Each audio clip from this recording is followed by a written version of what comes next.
Eles me prometeram liberdade. Disseram que depois de tudo, eu voltaria para casa.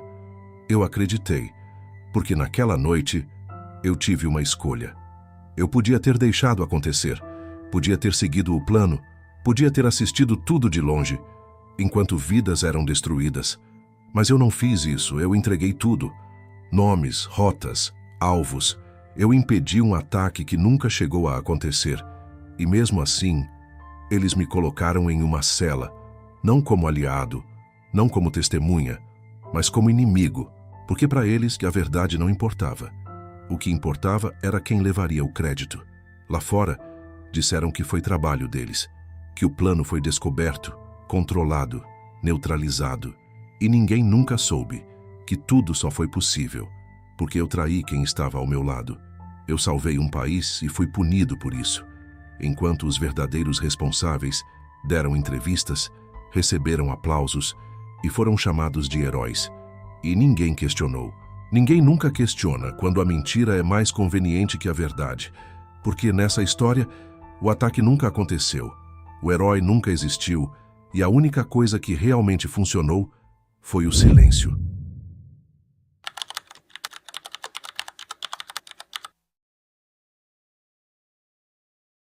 Pouco depois da meia-noite, em 13 de junho de 1942, a costa de Long Island não parecia um território de guerra. Não havia sirenes, não havia explosões, não havia sinais de que algo estivesse prestes a acontecer. Apenas o som constante do oceano e uma névoa densa que engolia tudo à frente, como se o mundo tivesse sido reduzido a poucos metros de visibilidade. Era o tipo de cenário que passa despercebido, que ninguém presta atenção, que ninguém acredita que pode esconder algo importante. E talvez tenha sido exatamente por isso que tudo aconteceu ali. Caminhando sozinho ao longo da praia, estava um jovem guarda-costeiro de 21 anos. John Cullen não carregava nada que sugerisse que aquela noite seria diferente das outras. Nenhuma arma relevante, nenhum reforço. Nenhum sinal de que ele estava prestes a cruzar o caminho de algo que mudaria completamente o rumo de uma operação inteira. Sua única ferramenta era uma lanterna, fraca demais para atravessar a névoa, mas suficiente para iluminar o que estivesse perto o bastante. E naquela noite, algo estava. No início, foi apenas uma sensação, um desconforto leve, como se o ambiente tivesse mudado de forma quase imperceptível. Cullen parou por um instante, tentando identificar o que exatamente havia provocado aquilo. Nada. Apenas silêncio e o som abafado das ondas. Ele avançou mais alguns passos, a luz da lanterna cortando a névoa em um feixe estreito, até que algo começou a se formar à frente. Uma sombra. Depois, um corpo. Um homem. Parado. Imóvel. Como se estivesse esperando. Cullen travou por um segundo. Não era comum encontrar alguém ali. Não naquele horário. Não naquele ponto da costa. Ainda assim, seguiu o protocolo. Identifique-se. A resposta veio rápida demais. Somos pescadores de Southampton. A explicação parecia simples, plausível, familiar. Um barco encalhado, homens perdidos, nada fora do normal. O tipo de situação que já havia acontecido antes. Cullen, ainda tentando encaixar aquilo dentro de algo lógico, ofereceu ajuda. Disse que poderiam passar a noite no posto da guarda costeira. Era o procedimento padrão. Mas o homem recusou, sem hesitar, sem pensar. Não temos licença de pesca. Aquilo não fazia sentido. E foi exatamente nesse momento que a realidade começou a escapar da explicação fácil. Outra voz surgiu, mais distante, mais agressiva, em alemão. O homem à frente de Cullen reagiu instantaneamente, virando-se e gritando com uma irritação que não combinava com alguém que supostamente estava apenas em apuros. Seu idiota, volte para os outros. Silêncio. E naquele silêncio, tudo mudou. Porque agora Cullen não estava mais tentando entender uma situação comum. Ele estava diante de algo que não deveria estar ali. Algo que não deveria existir. E, mais importante, algo que não queria ser visto. O homem avançou, devagar, sem pressa, como alguém que já tinha controle da situação. Você tem mãe? Pai? A pergunta não tinha contexto, não tinha lógica, mas tinha intenção. Cullen assentiu, e então veio a frase que transformou aquela noite em algo irreversível. Eu não gostaria de ter que te matar. Não foi dita com raiva nem com ameaça. Foi dita como um fato, como uma possibilidade real, já considerada. Sem qualquer dramatização, o homem tirou um maço de dinheiro do bolso e estendeu em direção a Cullen. Pegue isso e esqueça que nos viu. Naquele momento não existia treinamento, não existia protocolo, não existia decisão correta. Existia apenas uma escolha: sobreviver ou não. Cullen estendeu a mão, mas o que aconteceu em seguida não fazia parte de nenhum cenário possível. O homem avançou de repente, pegou a lanterna e, em vez de apontar para Cullen, apontou para o próprio rosto, iluminando cada detalhe, como se quisesse ser lembrado. Você me conhece? Não, senhor. O homem sustentou o olhar. Meu nome é George John Davis. Olhe bem para mim. Aquilo não era normal. Aquilo não era estratégico. Aquilo não fazia sentido. E mesmo assim, aconteceu. Você vai me encontrar em East Hampton algum dia. Ele soltou a lanterna, deixou o dinheiro cair e desapareceu, como se nunca tivesse estado ali. Cullen ficou parado por alguns segundos, o suficiente para que a mente tentasse acompanhar o que havia acabado de acontecer e falhasse, porque nada daquilo se encaixava em uma lógica simples. Nada daquilo parecia parte de um plano organizado, mas era, e era muito maior do que ele podia enxergar naquele momento.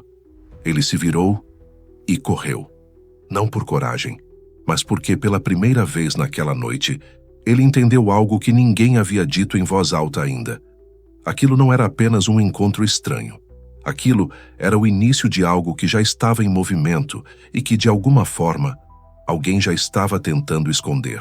Porque enquanto Cullen corria para avisar seus superiores, o que ele ainda não sabia era que aquela história não seria lembrada da forma como realmente aconteceu. E que, no final, o maior problema não seria o que aqueles homens vieram fazer, mas o que alguém faria depois que tudo estivesse resolvido. Muito antes daquela madrugada silenciosa em Long Island, muito antes da névoa esconder rostos e intenções, essa história já estava em movimento, mas não da forma que alguém imaginaria. Porque, ao contrário do que seria contado depois, aquilo não começou com um plano brilhante, nem com uma operação precisa.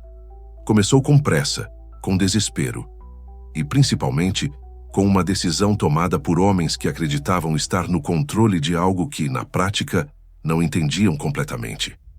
Do outro lado do oceano, a guerra já não era mais apenas uma disputa territorial. Era uma guerra de capacidade, de produção, de resistência. Os Estados Unidos, recém-inseridos no conflito, estavam se tornando uma máquina industrial impossível de ignorar. Fábricas operando dia e noite, linhas de montagem aceleradas, recursos fluindo em uma escala que nenhum outro país conseguia acompanhar. Para o alto comando alemão, aquilo não era apenas um problema militar, era uma ameaça estrutural, porque não importava quantas batalhas fossem vencidas no campo.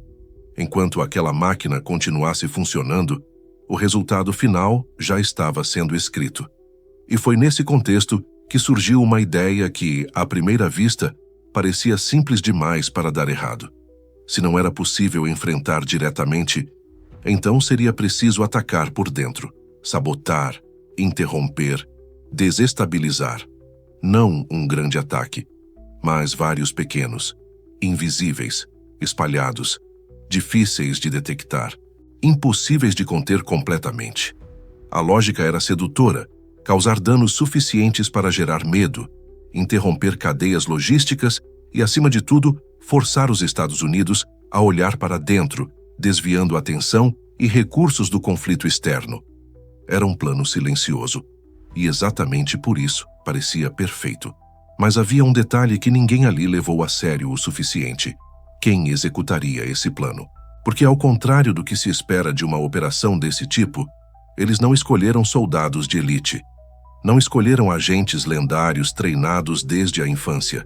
Escolheram homens comuns, pessoas que, fora daquele contexto, passariam completamente despercebidas. E entre eles estava alguém que, naquele momento, parecia apenas mais um nome em uma lista: George John Dash. Ele não tinha histórico militar impressionante, não carregava medalhas, não era conhecido por disciplina exemplar. Antes da guerra, havia vivido nos Estados Unidos como um civil comum, trabalhando em empregos simples, quase invisíveis. Garçom, lavador de pratos.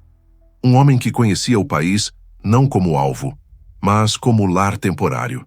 E talvez tenha sido exatamente isso que o tornou interessante. Ele sabia como se misturar, sabia como não ser notado, mas havia algo que ninguém avaliou corretamente. Ele também sabia como pensar por conta própria. O treinamento começou em uma instalação isolada, longe de qualquer olhar externo.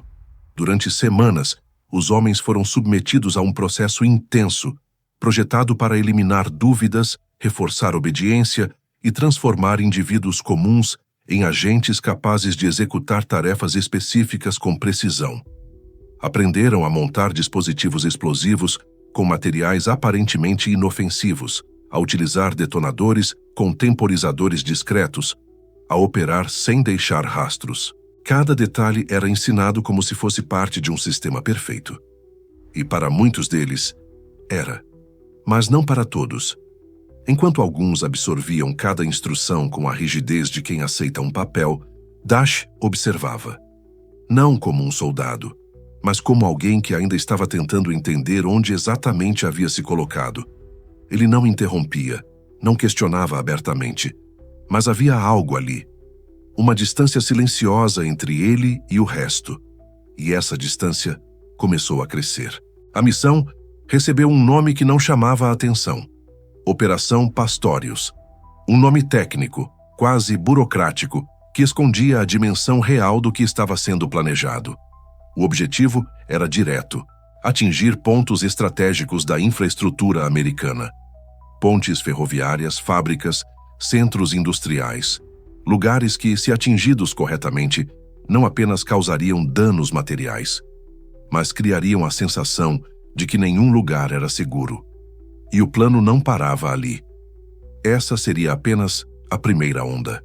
Outros grupos seriam enviados depois, em intervalos regulares, uma sequência contínua de sabotagens espalhadas no tempo e no espaço, o suficiente para criar instabilidade constante, o suficiente para transformar o cotidiano em incerteza.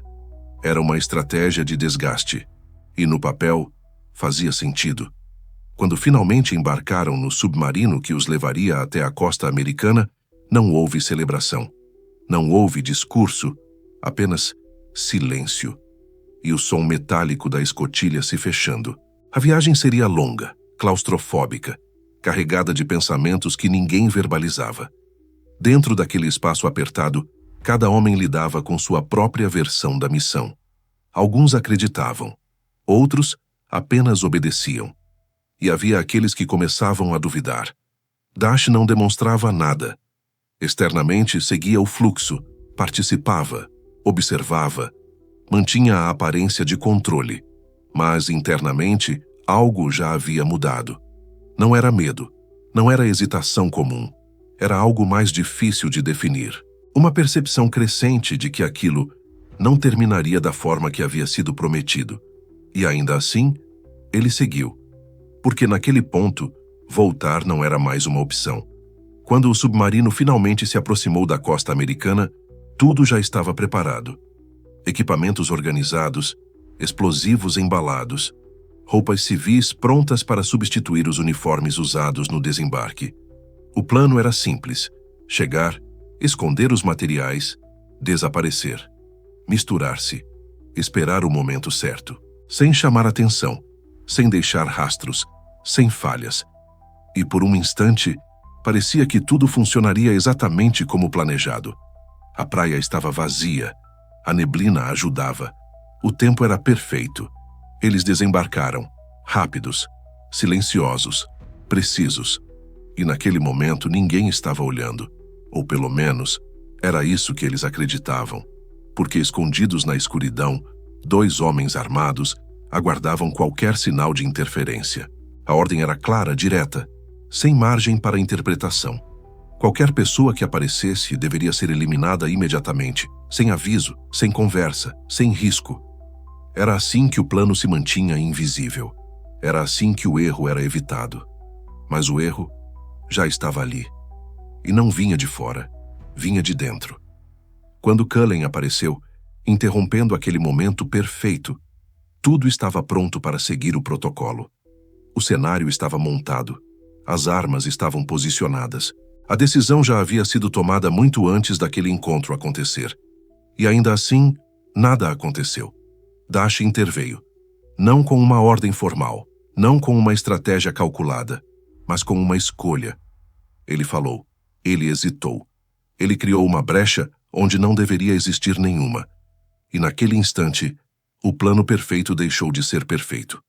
Porque operações como aquela não falham apenas quando algo dá errado. Elas falham quando alguém decide que não vai seguir até o fim. E sem que ninguém ali compreendesse completamente naquele momento, foi exatamente isso que aconteceu. Mas o que viria a seguir não seria apenas o desmoronamento de uma missão. Seria algo muito mais difícil de controlar. Porque, a partir dali, não era mais apenas sobre impedir um ataque. Era sobre quem teria o direito de contar o que realmente aconteceu. E nessa disputa, a verdade já não era mais o elemento mais importante. Quando o sol nasceu na manhã seguinte ao desembarque, não havia nenhum sinal visível de que algo extraordinário havia acontecido naquela praia. A névoa havia se dissipado, o mar seguia seu ritmo habitual, e qualquer vestígio da presença daqueles homens parecia ter sido engolido pela própria paisagem. Para qualquer pessoa que passasse por ali, seria apenas mais um dia comum. E por algum tempo, foi exatamente isso que o mundo acreditou. Enquanto isso, a poucos quilômetros dali, os homens que haviam chegado na calada da noite já não pareciam invasores, não pareciam uma ameaça, não pareciam parte de um plano de sabotagem que poderia atingir o coração de uma nação inteira. Pareciam turistas, instalados em hotéis confortáveis, frequentando restaurantes, circulando pelas ruas de Nova York como qualquer outro cidadão. Eles desapareceram. Não na escuridão, mas na normalidade. Era quase irônico. A operação que havia sido construída sobre sigilo e precisão agora dependia exatamente do oposto. Parecer banal. Parecer invisível não pela ausência, mas pela familiaridade. Tinham dinheiro, muito dinheiro, recursos suficientes para viver bem, sem levantar suspeitas. E em uma cidade onde sotaques estrangeiros eram comuns e histórias improváveis eram parte do cotidiano, eles simplesmente se misturaram. E por alguns dias, tudo pareceu funcionar. Mas essa era apenas a superfície, porque por baixo daquela aparência de controle, algo já estava começando a se romper. E esse algo tinha nome: George John Dash. Desde o momento em que colocou os pés em solo americano, havia uma tensão crescente dentro dele. Não uma dúvida passageira, não um medo comum, mas uma ruptura silenciosa entre o que ele deveria fazer e o que ele estava disposto a fazer. E diferente dos outros, ele não conseguiu ignorar isso. No dia seguinte ao desembarque, enquanto o resto do grupo começava a se adaptar à rotina civil, Dash tomou uma decisão que não fazia parte de nenhum plano. Ele chamou um dos homens mais próximos, Ernst Peter Burger, para o quarto onde estavam hospedados. Não foi uma conversa comum. Não foi discreta, não foi diplomática. Dash caminhou até a janela e a abriu completamente. O ar entrou no quarto com força, trazendo consigo o som distante da cidade. Ele se virou, olhou diretamente para Burger e disse sem qualquer hesitação: "Você e eu vamos conversar. E se não concordarmos, só um de nós sai por aquela porta." Não havia metáfora ali. Era literal. Naquele momento, tudo estava em jogo. E foi ali, naquele quarto de hotel, longe da praia, longe do plano, longe de qualquer supervisão, que a missão começou a se desfazer de verdade. Dash falou, revelou tudo. Disse que não tinha intenção de seguir com aquilo, que não acreditava na missão, que odiava o regime que o havia enviado, que aquilo não terminaria bem, não para eles, não para ninguém, e mais importante, que pretendia entregar tudo ao FBI. Burger ouviu em silêncio. E então, sorriu. Porque ele também tinha um segredo. Tinha passado meses em um campo de concentração nazista. Sabia exatamente o que estava por trás daquele sistema. E assim como Dashi, não tinha interesse algum em cumprir aquela missão. Eles não estavam mais em lados opostos. Eles estavam juntos. E naquele instante, sem que ninguém fora daquele quarto soubesse, a Operação Pastorius já não existia mais como havia sido planejada. Mas isso não significava que tudo estava resolvido. Muito pelo contrário. Porque agora vinha a parte mais imprevisível de todas: tentar contar a verdade. E confiar que alguém ouviria. A primeira tentativa foi simples, direta, quase ingênua. Dash decidiu ligar para o FBI, sem intermediários, sem estratégia complexa, apenas um telefonema. Ele discou o número do escritório em Nova York e, após algumas transferências, foi atendido por um agente. Com calma, uma calma que escondia a tensão real do momento, ele se identificou usando o nome da operação: Pastorius, e começou a falar. Relatou o desembarque, descreveu o plano, mencionou os alvos, explicou quem eram os homens.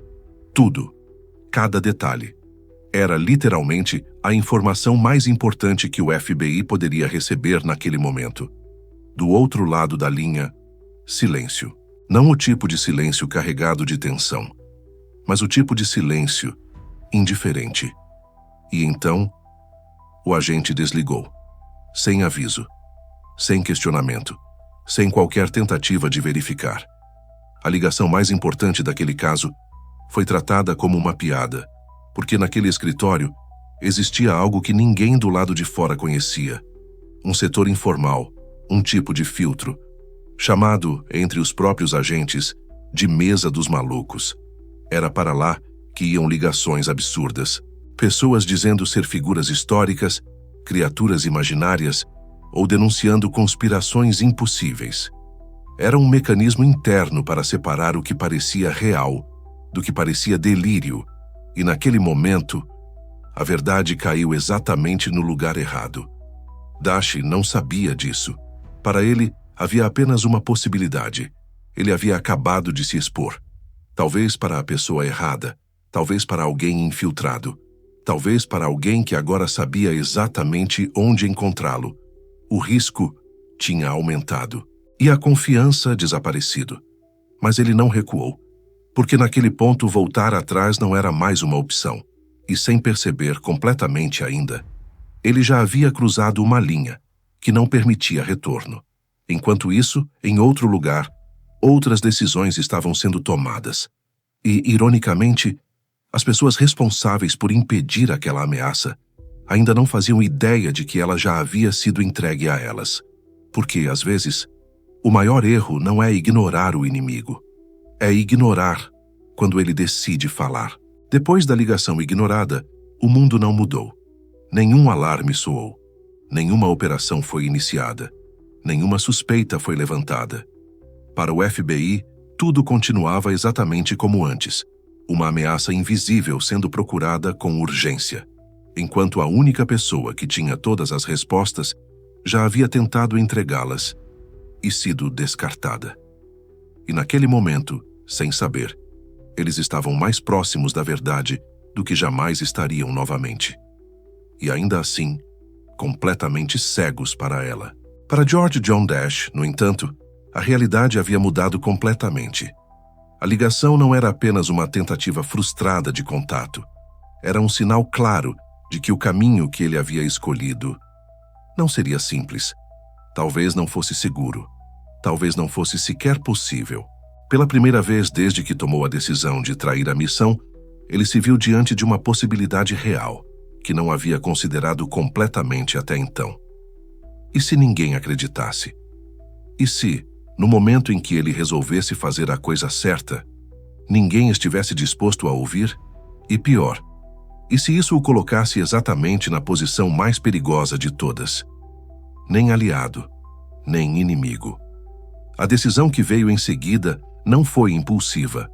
Foi construída sobre essa dúvida crescente, sobre essa percepção de que, naquele jogo, A verdade por si só não era suficiente. Era preciso provar. Era preciso forçar alguém a enxergar. E isso exigia algo que ele ainda não havia feito: se expor completamente, sem anonimato, sem proteção, sem volta. Na manhã de 19 de junho de 1942, apenas uma semana depois de pisar na areia de Long Island, Dash chegou a Washington, D.C., não como um agente, não como um desertor oficialmente reconhecido, mas como algo muito mais difícil de definir. Um homem carregando uma história que ninguém estava esperando ouvir, e que ninguém até então havia levado a sério. Ele entrou no prédio do FBI com uma pasta na mão, sem escolta, sem anúncio, sem qualquer sinal de que aquele momento deveria ser tratado como urgente. Para quem estava do lado de fora, ele era apenas mais um homem com alguma história, mais um rosto desconhecido, mais alguém que poderia ser facilmente ignorado. E foi exatamente isso que aconteceu. Quando tentou explicar quem era, foi interrompido, transferido de um agente para outro, encaminhado entre setores. Cada pessoa que o atendia parecia ocupada demais, cética demais, acostumada demais com histórias improváveis para perceber que, daquela vez, não se tratava de mais uma. O tempo passava e nada acontecia. Era como se ele estivesse gritando em um ambiente onde ninguém estava realmente ouvindo. Até que depois de insistência, depois de repetição, depois de se recusar a sair, alguém finalmente decidiu dar a ele 5 minutos. 5 minutos. Foi o que ele recebeu, não como prioridade, mas como concessão. O homem que o ouviu não demonstrava urgência, não demonstrava interesse real. Era o tipo de atenção burocrática, protocolar, dada a alguém que provavelmente não deveria estar ali. E ainda assim, Dash começou a falar. Repetiu tudo: o desembarque, os homens, os explosivos, os planos, cada detalhe. Mas mais uma vez, nada mudou. Os olhares eram os mesmos, a postura era a mesma. A dúvida ainda dominava o ambiente, porque, naquele contexto, acreditar nele exigia algo que poucos estavam dispostos a fazer: admitir que haviam ignorado o maior alerta possível, admitir que haviam falhado. E isso não era uma possibilidade confortável. Então, pela segunda vez, a verdade foi colocada em dúvida. Mas dessa vez, Dash não iria aceitar. Sem dizer mais nada, ele colocou a pasta sobre a mesa, abriu, e com um movimento brusco, rasgou as alças. O som foi seco, o tipo de som que quebra a normalidade de uma sala, e no instante seguinte, o conteúdo caiu. Notas. Muitas notas, espalhando-se sobre a mesa, sobre o chão, sobre tudo ao redor. Dinheiro, o dinheiro da missão, o equivalente a mais de $1 milhão nos dias de hoje. Não era uma história, não era uma teoria, não era algo que podia ser ignorado. Era prova. E naquele momento, pela primeira vez desde que tudo começou, o silêncio dentro da sala mudou. Não era mais indiferença, era reconhecimento, era desconforto. Era o instante exato em que alguém percebe que estava errado, mas ainda não sabe como lidar com isso. O homem à sua frente parou, piscou, olhou para o dinheiro, depois olhou para Dash e, finalmente, entendeu. Mas entender não significava resolver, porque naquele instante, o problema já não era mais descobrir se a história era real. O problema era outro, muito maior, muito mais delicado, porque se aquilo fosse verdade, então tudo o que havia sido feito até ali estava errado. E alguém teria que responder por isso. Mas essa não seria a prioridade. Nunca foi. Porque a partir daquele momento, a história deixou de ser sobre impedir um ataque e passou a ser sobre controlar o que seria dito sobre ele. E, como aconteceria mais uma vez, a verdade ainda não seria o elemento mais importante daquela história. A partir do momento em que o dinheiro caiu sobre a mesa, não havia mais espaço para dúvida.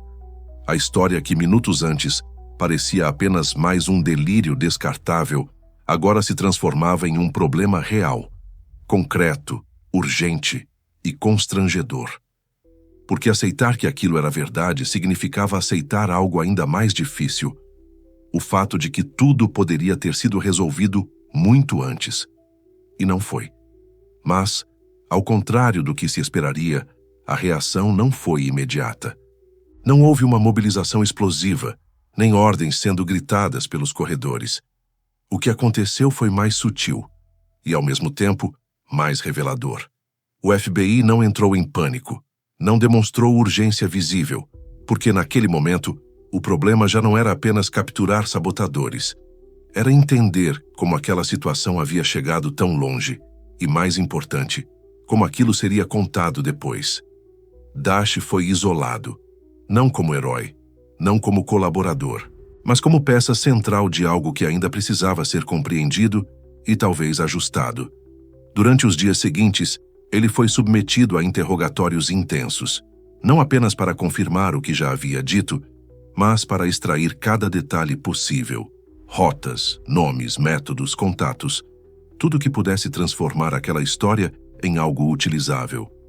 E ele falou, sem resistência, sem negociação, como alguém que ainda acreditava, ou talvez precisava acreditar, que aquilo o colocaria do lado certo da história.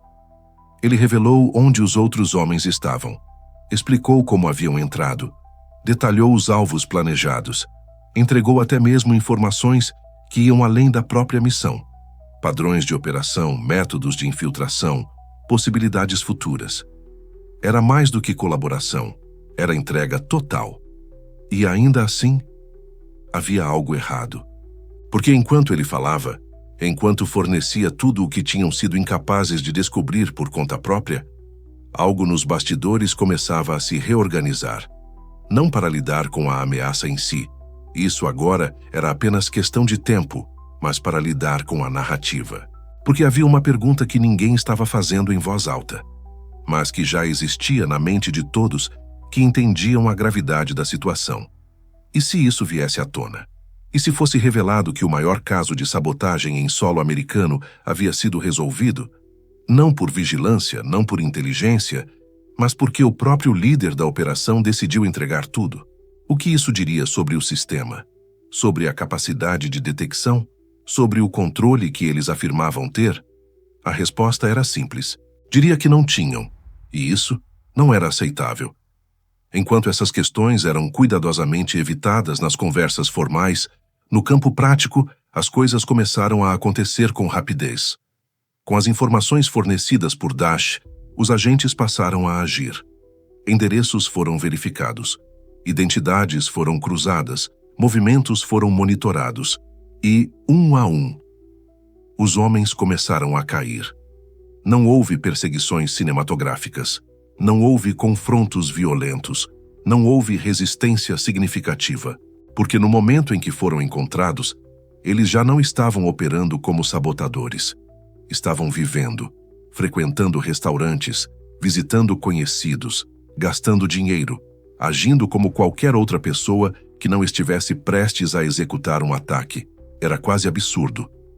A operação que havia sido concebida como uma ameaça estratégica de grande escala estava na prática dissolvendo-se em banalidade. Mas isso não diminuía o risco, nem o constrangimento. Os 3 homens que haviam desembarcado com Dash foram localizados rapidamente, sem esforço real, sem necessidade de grandes recursos. Bastou seguir as informações que ele havia fornecido. E o mesmo aconteceu com o segundo grupo, que sequer havia sido detectado até então. Nomes escondidos em um lenço, escritos com tinta invisível, foram revelados em laboratório e levaram diretamente aos outros envolvidos. Em menos de 2 semanas, tudo havia acabado. 8 homens, todos capturados. Nenhum ataque executado, nenhuma explosão, nenhuma sabotagem. O plano inteiro neutralizado antes mesmo de começar. E ainda assim, a história não parecia vitória. Parecia algo mal resolvido, porque, naquele ponto, a ameaça já não era mais o problema. O problema era outro, muito mais difícil de lidar, porque agora existia alguém que sabia exatamente como tudo havia acontecido. Alguém que podia explicar, alguém que podia contradizer, alguém que, se fosse ouvido, desmontaria completamente a versão mais conveniente dos fatos. E esse alguém era George John Dash. E foi nesse momento que algo mudou de forma definitiva. Porque enquanto lá fora, os jornais ainda não sabiam de nada, enquanto o público permanecia alheio, enquanto o país seguia sua rotina sem imaginar o que havia sido evitado, nos bastidores, uma decisão silenciosa começou a se formar. Uma decisão que não tinha relação com justiça, nem com verdade, nem com reconhecimento, mas com algo muito mais simples e muito mais perigoso. Controle. Porque, a partir dali, não bastava ter resolvido o problema. Era preciso decidir quem receberia o crédito e quem seria apagado da história. Quando o último dos 8 homens foi capturado, a ameaça deixou de existir oficialmente. Não havia mais plano em andamento, não havia mais risco imediato, não havia mais nada a ser impedido. Tudo o que precisava ser feito já havia sido feito. E por um breve momento, parecia que aquela história caminharia para o desfecho mais lógico possível. Reconhecimento, cooperação, talvez até recompensa. Mas isso nunca esteve realmente em consideração, porque naquele ponto, o foco já não era mais o que havia acontecido. Era o que seria dito sobre o que havia acontecido. E essa diferença mudava tudo. George John Dash continuava sob custódia, não como alguém que havia ajudado a impedir um ataque, mas como parte do próprio caso. Isso, inicialmente, parecia apenas uma formalidade, algo temporário, algo necessário para manter a organização do processo. Foi assim que explicaram para ele, foi assim que justificaram. Procedimento padrão. Só até resolvermos tudo. Depois disso, você será liberado. E ele acreditou, porque ainda fazia sentido acreditar. Ainda fazia sentido pensar que, ao final, tudo seria corrigido, que o papel dele seria reconhecido, que sua decisão, a mais arriscada de todas, teria algum tipo de retorno. Mas havia algo acontecendo fora do alcance dele, algo que não aparecia nos interrogatórios, nem nas conversas formais, nem nas promessas feitas em tom calmo, uma construção cuidadosa, controlada e extremamente eficiente. Enquanto Dash era interrogado, enquanto fornecia cada detalhe possível, enquanto ajudava a fechar todas as pontas da operação, outro movimento acontecia em paralelo, um movimento silencioso mas decisivo. A narrativa estava sendo escrita, não baseada nos fatos, mas baseada no que era conveniente. Quando a informação finalmente foi liberada para a imprensa, o país reagiu como esperado. Manchetes espalhadas por todos os jornais. Submarinos desembarcam espiões. 8 sabotadores capturados. Plano nazista frustrado em solo americano. Era uma história poderosa, impactante, exatamente o tipo de notícia que, em tempos de guerra, servia para acalmar e, ao mesmo tempo, fortalecer a confiança no sistema. Mas havia algo faltando, algo essencial. O nome de George John Dash. Ele não foi mencionado, não como colaborador, não como peça central, não como nada, simplesmente não existia. Em vez disso, o foco era outro. O FBI, a eficiência, a vigilância, a capacidade de antecipar ameaças. A história foi apresentada como um triunfo absoluto da inteligência americana. Como se cada passo tivesse sido calculado, como se cada movimento tivesse sido monitorado, como se, desde o início, tudo estivesse sob controle. E ninguém questionou, porque naquele momento, ninguém tinha motivo para questionar. A história fazia sentido, era confortável, era exatamente o que as pessoas queriam ouvir. E isso era o suficiente. Nos bastidores, a realidade era outra. O próprio presidente dos Estados Unidos havia recebido um relatório que não mencionava o papel de Dash, um relato ajustado, refinado, onde as capturas pareciam consequência direta da ação do FBI e não de uma entrega voluntária, onde a cronologia era alterada o suficiente para sustentar essa versão. Não era uma mentira completa, mas também não era a verdade. Era algo no meio, algo mais útil, Enquanto isso, Dash continuava esperando. Esperando que, em algum momento, aquilo fosse corrigido. Que alguém dissesse o que realmente aconteceu. Que alguém reconhecesse. Mas esse momento nunca veio. Porque, naquele ponto, havia algo muito mais importante em jogo do que a justiça individual. Havia imagem, confiança, autoridade. E admitir a verdade colocaria tudo isso em risco. Porque significaria admitir que o maior caso de sabotagem em solo americano havia sido resolvido. Não por competência, mas por acaso. Por decisão individual. Por um homem que, teoricamente, deveria ser o inimigo. E isso era inaceitável. Então a escolha foi feita. Não oficialmente. Não declarada. Mas executada com precisão. A verdade seria deixada de lado. E a história seria ajustada. Mas o problema de decisões como essa é que elas nunca ficam apenas no nível da narrativa. Elas começam ali. Mas, inevitavelmente, avançam. Porque uma vez que você decide esconder uma parte da verdade, você precisa lidar com quem a conhece. E, naquele caso, isso significava lidar com Dash. E foi nesse momento que ele deixou de ser útil e passou a ser um problema. Depois que a narrativa foi definida, depois que os jornais publicaram a versão oficial e o país aceitou aquela história como verdade, tudo o que restava era dar um desfecho formal ao caso. E nesse ponto, já não se tratava mais de descobrir o que havia acontecido. Isso já estava resolvido. Todos os envolvidos estavam sob custódia. Nenhum ataque havia sido realizado, nenhuma sabotagem havia sido executada. O perigo havia passado. Mas, ainda assim, algo precisava ser feito. Porque em tempos de guerra, não bastava impedir uma ameaça. Era preciso demonstrar força. Era preciso enviar uma mensagem. E, acima de tudo, era preciso garantir que ninguém questionasse o que havia sido apresentado como verdade. Foi nesse contexto que surgiu a decisão que mudaria completamente o destino de todos os envolvidos. Os 8 homens seriam julgados, mas não por um tribunal comum, não por um processo civil, não por um sistema onde haveria espaço para debate público, imprensa, questionamentos ou interpretações. Eles seriam julgados por um tribunal militar, a portas fechadas, sem júri, sem exposição, sem margem para que a história fosse contada de outra forma. Era uma escolha estratégica, porque um julgamento comum abriria espaço para algo extremamente perigoso naquele momento.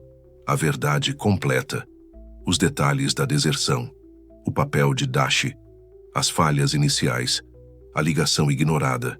Tudo isso poderia vir à tona.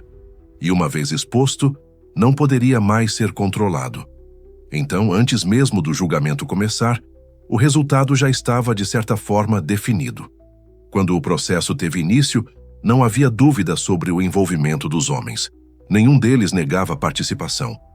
Nenhum deles tentava escapar da responsabilidade de estar ali. A questão não era se eram culpados. A questão era outra. O que seria feito com eles? E, mais importante, quem teria sua história ouvida? George John Dash foi separado dos demais. Não por reconhecimento, mas porque sua situação era diferente demais para ser ignorada completamente. Sua defesa tentou argumentar o óbvio, que sem ele, o caso jamais teria sido resolvido, que ele não apenas colaborou, mas foi o responsável direto por impedir qualquer tentativa de sabotagem, que ele havia desobedecido ordens explícitas ao poupar a vida de Cullen, que havia se exposto deliberadamente. Mas esses argumentos não mudavam o cenário, porque o julgamento não era apenas sobre fatos, era sobre controle. Enquanto isso, os outros homens apresentavam suas próprias justificativas. Alguns alegavam terem sido forçados, outros diziam estar apenas tentando escapar da Alemanha. Histórias diferentes, versões diferentes, mas todas irrelevantes diante do que já havia sido decidido. O tribunal não buscava entender, buscava encerrar. Após dias de sessões, sem presença de imprensa, sem acompanhamento público, sem qualquer tipo de transparência real, o veredicto foi definido. Unânime. Todos culpados. A recomendação: pena de morte. E naquele momento, Qualquer possibilidade de reversão começou a desaparecer. O documento foi enviado diretamente ao presidente. A decisão final não passaria por revisão pública. Não haveria espaço para discussão. Apenas uma escolha: manter a narrativa intacta ou permitir que ela fosse questionada. Quando o presidente finalmente teve acesso à transcrição completa do julgamento, algo ficou claro pela primeira vez. A história que havia sido apresentada a ele não era completa. O papel de Dash, sua colaboração, sua importância real, tudo aquilo havia sido omitido. Mas mesmo diante disso, a decisão não mudou de forma significativa, porque naquele ponto, alterar o curso do caso significaria admitir que a versão oficial estava incompleta. E isso abriria espaço para algo que ninguém queria naquele momento: dúvida. Ainda assim, houve uma concessão mínima. Dash não seria executado. Sua pena foi reduzida para 30 anos de prisão. Burger, o homem que também havia colaborado, teve sua pena comutada para prisão perpétua. Mas os outros não tiveram a mesma sorte. 5 dias após o julgamento, foram executados, um por um, em silêncio, sem espetáculo, sem discussão. Em menos de 2 meses desde o momento em que pisaram em solo americano, tudo havia terminado. Captura, julgamento, execução, rápido demais, silencioso demais, controlado demais e ainda assim, incompleto, porque do lado de fora, ninguém sabia o que realmente havia acontecido. Para o público, aquela história já tinha um significado claro. O FBI havia impedido um grande ataque.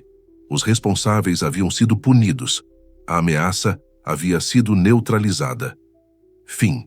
Mas para quem estava dentro, para quem conhecia os detalhes, para quem viveu aquilo de perto, a sensação era outra. Não de vitória, mas de algo que havia sido ajustado. E no centro de tudo isso, havia um homem que naquele momento começava a entender algo que ninguém havia dito diretamente para ele. Ele nunca seria recompensado, nunca seria reconhecido, nunca seria lembrado da forma como imaginou. Porque, naquela história, não havia espaço para um herói que não encaixasse na narrativa. E a partir dali, restava apenas uma coisa: aceitar. Ou lutar contra algo que já estava completamente definido. Depois das execuções, depois do julgamento encerrado, depois que os jornais já haviam contado a versão oficial e o país inteiro seguiu em frente, como se tudo estivesse resolvido, o que restou não foi silêncio, foi ausência. Ausência de perguntas, ausência de dúvidas, ausência de qualquer tentativa de entender o que realmente havia acontecido. Porque, naquele ponto, a história já estava consolidada, já havia sido aceita, já fazia parte da memória coletiva de uma forma simples, limpa e conveniente. Um ataque havia sido evitado. Um grupo de sabotadores havia sido capturado. O sistema havia funcionado, era isso. E nada além disso. Mas histórias assim nunca são completas, porque sempre existe aquilo que não é dito, aquilo que não aparece, aquilo que precisa ser deixado de lado para que o resto funcione. E nesse caso, esse resto tinha nome: George John Dash. Ele não foi executado, não foi esquecido completamente, mas também não foi reconhecido. Foi colocado em uma cela, não como herói, não como aliado, mas como parte do problema que precisava ser encerrado. Durante anos permaneceu preso, observando o tempo passar em um ritmo completamente diferente daquele que imaginou quando tomou sua decisão naquela noite na praia. Porque, naquele momento, ele acreditava que estava escolhendo um caminho, mas na prática, ele apenas trocou um destino por outro. Lá fora a guerra continuava, o mundo mudava, o conflito avançava, e com o passar do tempo, o episódio da Operação Pastorius se tornava apenas mais um entre tantos outros eventos daquele período. Mais uma história arquivada, mais um caso resolvido, e quanto mais o tempo passava, menos espaço existia para revisões, menos interesse havia em revisitar detalhes, menos importância era dada àquilo que não havia sido dito desde o início. Porque admitir que a história não estava completa significaria reabrir algo que já havia sido encerrado. E ninguém queria isso. Anos depois, com o fim da guerra, documentos começaram a surgir. Informações que até então estavam restritas a um grupo pequeno de pessoas começaram a se tornar acessíveis. Aos poucos, a versão oficial começou a apresentar rachaduras, pequenas no início, quase imperceptíveis, mas suficientes para levantar uma questão que até então nunca havia sido considerada de verdade. E se não foi exatamente assim? E pela primeira vez, o nome de Dash voltou a aparecer. Não como protagonista, mas como detalhe, como nota de rodapé, como algo que poderia ser ignorado, se fosse conveniente. Mas não era, porque à medida que mais informações surgiam, ficava impossível negar completamente o papel que ele havia desempenhado. A entrega, a decisão, a escolha que mudou o rumo de tudo. E ainda assim, isso não foi suficiente para reescrever a história, porque reescrever significaria admitir, e admitir significaria reconhecer um erro que nunca foi oficialmente assumido. Depois de anos preso, Dash foi finalmente libertado. Não como gesto de justiça, não como reconhecimento tardio, mas como consequência inevitável do tempo. E mesmo assim, não foi permitido que ele ficasse. Foi deportado, expulso, enviado de volta para um lugar onde também não era bem-vindo, porque naquele ponto ele já não pertencia a lugar nenhum. Nos Estados Unidos era lembrado, quando era lembrado, como parte de um caso que não deveria ter sido tão complexo. Na Alemanha, era visto como traidor, entre dois lados, sem nenhum espaço real. Ele passou o resto da vida tentando corrigir isso, tentando explicar, tentando ser ouvido, tentando de alguma forma recuperar algo que nunca chegou a ter completamente. Mas nunca conseguiu, porque no fim não se tratava mais do que era verdade. Se tratava do que já havia sido aceito como verdade. E isso não muda com facilidade. George John Dash morreu anos depois, sem reconhecimento, sem retorno, sem a promessa cumprida. E talvez essa seja a parte mais desconfortável de toda essa história. Não o plano, não a sabotagem, não o julgamento, mas o que veio depois, porque o ataque nunca aconteceu. Mas o silêncio, esse funcionou perfeitamente.